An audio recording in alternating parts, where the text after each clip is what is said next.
Welcome back. The Accra International Film Festival is taking off in a grand way. Check the date, 25th. Oops, it's today. And I've been promising you something on that. Well, your dreams, my dreams, our expectations are about to be met. I've got the executive director live here with me, Osmo Kwame, and he's brought along the special guest that's coming to join the festival this year, Bill Duke. And Bill Duke is a well-renowned actor, producer, director. He is here on a mission. I'll be asking him what exactly that is, and I hope you'll enjoy this conversation because I'm going to be asking Kwame Ado for the tickets that I promised you to the Silverbird screenings, the awards at the State Banquet Hall, and of course the red carpet opening tonight at De La Palm, if I'm correct. Good morning and welcome. Thank you. Good morning, Kwame. Good morning. Welcome to Ghana. Welcome to Sunrise. Thank you. Good morning, sir. Thank you, my friend. Thank you very much for coming. Pleasure. Is this your first time in Ghana? My first time in Ghana, but I will be back. But you'll be back. With a very good time here. You look just like it's like I know you. Up from the films, maybe, huh? No, it's like I know you from Ghana. Oh, really? Really, yes. What part do you think I would come from? I don't know, but there's just something that's just so home. It's like you should be here. You should be here. Oh, we've enjoyed ourselves. He's made it a wonderful, wonderful trip. He's feeding us very well. I've gained weight. I think you'd be a fancy man from the central region, like myself. Okay. Very good. I'd like to explore this. Okay, I'm sure Kwame will take you around. But Kwame, tell me a little bit about the AIFF, especially this year's edition. It's the maiden edition, and we just didn't want to just say because it is the maiden edition, so we are taking our time to build it slowly. Yeah, even though we are building it, we want to start with a grand start so that we can keep the momentum. And it is a platform where we want investors and distributors, directors to come to Ghana so that we can form a collaboration to uplift our works, because you know that our industry is big, but we don't take our time to develop our stories, to use the right equipment and even casting to produce our movies. So we only sell most of our movies here, and the market only in Ghana is very small. So this is an emporium for filmmakers to meet and share ideas, and also to see the way forward, and also to bring in somebody who will make the festival really look the international we are talking about. And looking around, no one is better than Mr. Duke here, who is a director, who is a producer, and who is a famous actor. He's a superstar, who I pleaded with him to try and bring some of his productions here to Ghana and use our actors with the American actors to do production. And it will really help the industry in Ghana to grow, and also sell Ghana in general, to bring more tourists to Ghana, to create opportunities for people. So that's all the most important thing about the Accra International Film Festival. Mr. Duke, do you think it's possible to bridge the economies of scale between the demand for African content by the African diaspora and increasingly by Africans outside of Africa, and the level of experience that you have working with Arnold Schwarzenegger on Predator and Commando, working with Mel Gibson on Bird on a Wire and Payback? Those are the higher reaches of distribution and production. Do you think that it is possible for us to build a bridge between Africa and Hollywood? It's not only possible, it's needed and it's necessary. And I think it all depends upon two basic things: stories that are told and how those stories are told. And then the understanding that we've moved from film and TV into the land of media. And the potential there is incredible. Mobile TV. People have more cell phones than they do TVs and computers combined. Cell phone apps. That's another large business. Games made more money last year than films and TV combined. Web TV, There are all kinds of possibilities. And moving in that direction is where I think not only Americans have to move, but they're doing it already, but Africa has to move also. By combining efforts, you then have the ability to tell your own stories and not have someone else tell them for you. Because many times it's a different interpretation. If you tell your own stories, there's a different light put on it. Someone else may have not as quite an insightful view. And you're not talking about just telling stories, you're talking about building them into franchises, into applications and games in a multimedia world, in a multimedia platform. So as a producer and a director, you must be looking for talent. Looking for talent on every single level. We're talking about building talent in terms of technology. We're talking about actors, we're talking about directors, we're talking about producers, we're talking about musicians. We're talking about people who can compete on a global level and therefore not only leveraging their own names, but leveraging the names of the festival, leveraging the name of Ghana itself as a portal into Africa in terms of talent, technology, films, webisodes, cell phone apps, games, everything. You think this is possible in the immediate reality, if not in the near future? I think anything is possible with two elements involved: infrastructure and financing. Infrastructure and finance. What are your thoughts on that? Yeah, like I said, I met Mr. Duga 2010 in DC during the Black Congressional Caucus. And I had a series of meetings with him and the possibility of him coming to Ghana. What I realized in Ghana is that we are missing a key financial point in the film industry. We just produce and sell. But that is not how it should be. We need to have cinemas across the regions. Distribution. Exactly. So if we have every region, we have a cinema with a capacity of 400 people, and we have 10 regions, that is 4,000. So if somebody makes a film and we just blast it one day across board, and we just charge even 5 cities, we are looking about 200,000 for just one day. So with that, we can use that as a business case to go for bank loans, because you know that definitely people will go to the cinemas and watch, and it will even create jobs for the people.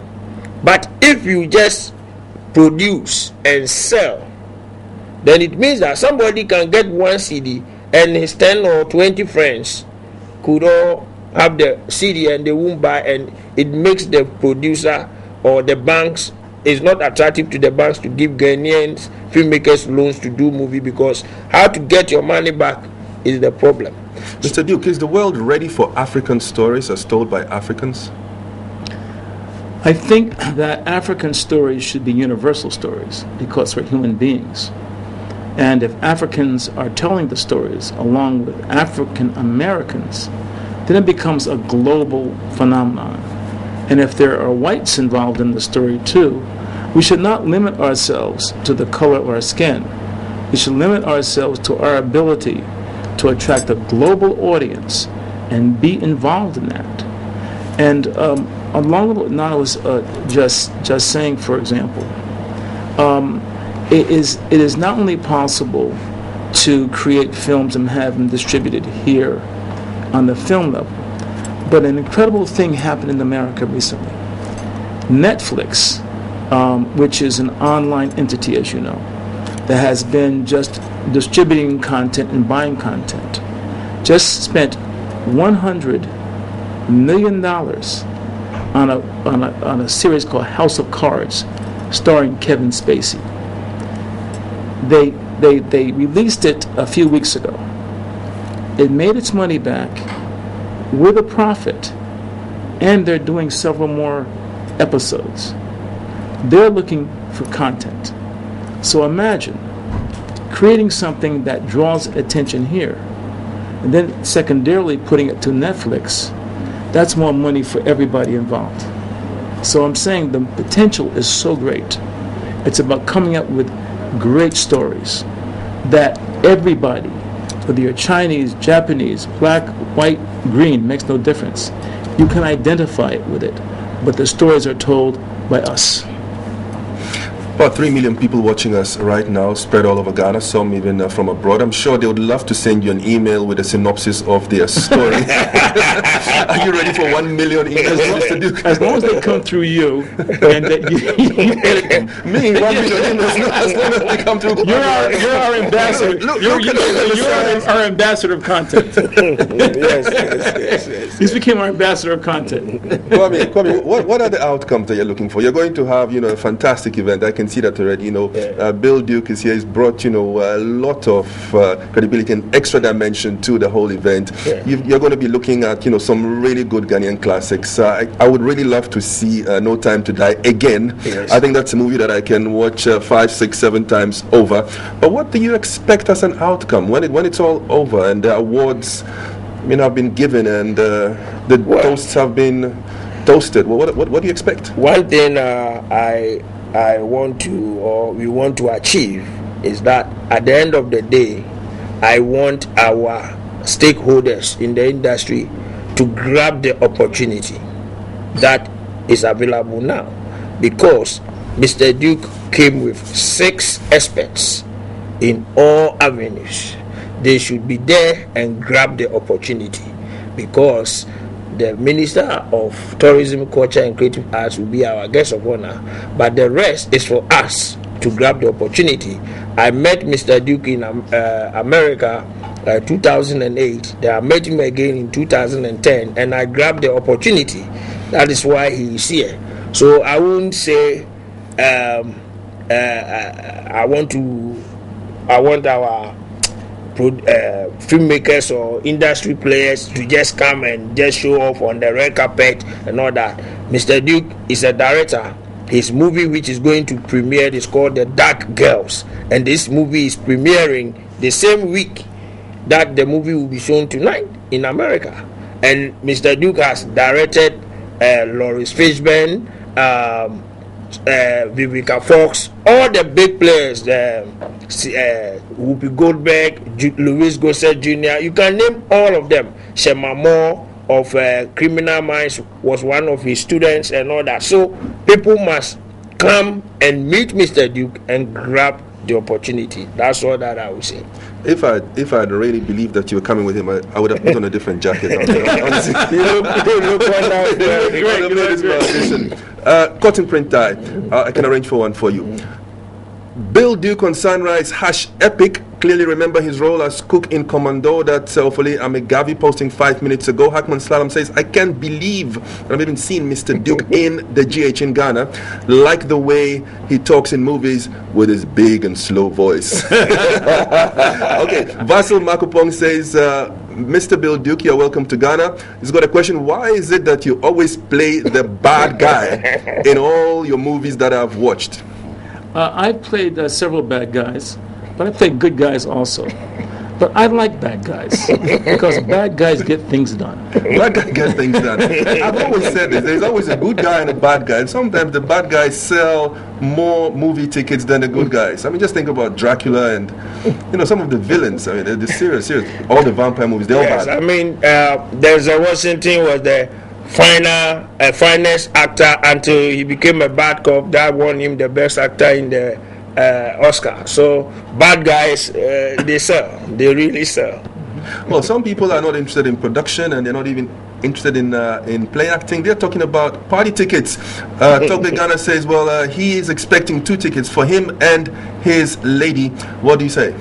Well, this is not. They've got to earn them. This is not a program where we sell tickets, but we have invited people to attend. So hopefully, maybe if he can get in touch with Mr. David Donto, our communication director, maybe he can give him 1 or 2 tickets to be able. Okay, but there's got to be a winning clause. So I think we'll give that option to Mr. Bill Duke. What would you think viewers would have to post, or a question they'd have to answer to qualify for a couple of invites to the red carpet, the screenings, and the award ceremony? Wow, questions. Questions, yes. What is the name? It's got to be a tough one. This is tough. What is the name of the actor that co-starred with Lawrence Fishburne in Deep Cover? Don't look Name at of me, the actor. Eric. Co-starred with Lawrence Fishburne in Deep Cover. Okay, now you've got to remember that Bill Duke's been talking about the internet. So if you've got an internet connection, this should be an easy one. What's the name of the actor that co-starred with Lawrence Fishburne in Deep Cover. Deep Cover? Yes. And That there should be an were easy one. 2 tickets. Two tickets. Right now. Right now. Yes. Okay, Can I add something? certainly. You know, we brought 6 other people with us, and there are many opportunities that, you know, these experts have brought to the table. So hopefully people will respond to that also. Okay, there's some hilarious posts coming through. One from Latif Adams asking if you're related to 50 Cent. William Doe says, I've liked Mr. Duke, although I haven't met him before. And Ines Robertson sending greetings out to her dad, Mr. Sam Robertson, and to her mom, Christiana, wishing them all the best. Have a good morning. Hope you're having a good morning on Sunrise. I've been talking to Bill Duke and Kwame Ado, Executive Director of the Accra International Film Festival. It's kicking off tonight at the Plush La Palme Hotel in the Accra in the GH. It's been a pleasure having you and hosting bless you. you, my friend. Wish you all Thank the you best. Eric, please, before we go, we have to thank the company that made it possible. For Absolutely. Mr. That's PZ Cars. Absolutely. They use their brand Imperial Leather to support this event. Absolutely. And tonight's program is sponsored by the same PZ Cars in Sayatemoko. That's all I'm going to use from now on. Thank you. Keep watching Sunrise. I'll be right back after this break.